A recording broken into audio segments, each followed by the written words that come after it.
नमस्कार, one India Hindi में आपका स्वागत है। मैं हूं शिखा धूरिया।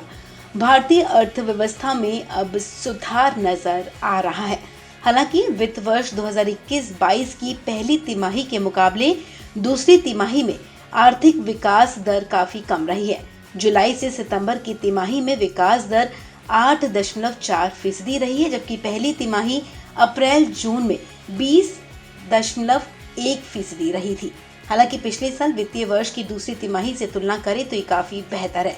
वित्त वर्ष 2020-21 की दूसरी तिमाही में जीडीपी ऋणात्मक 7.4% रही थी। 8 औद्योगिक क्षेत्र की वृद्धि दर अक्टूबर में 7.5% रही, जो पिछले साल इसी महीने 0.5% रही थी। तमाम एजेंसियों ने दूसरी तिमाही में जीडीपी ग्रोथ 7 से 9% के बीच रहने का अनुमान जताया था। आरबीआई ने दूसरी तिमाही जीडीपी ग्रोथ 7.9% रहने का अनुमान लगाया था।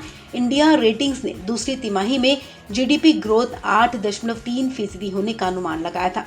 एजेंसी के मुताबिक पूरे वित्त वर्ष के दौरान जीडीपी में बढ़त 9.4% हो सकती है।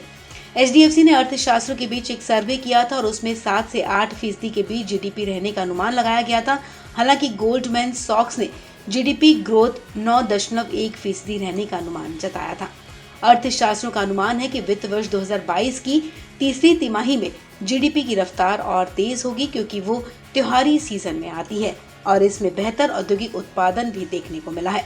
दूसरी तिमाही में विनिर्माण यानी कि मैन्युफैक्चरिंग की बात करें तो उसकी वृद्धि दर 5.5% रही, जबकि निर्माण क्षेत्र के विकास दर 7.5% रही है।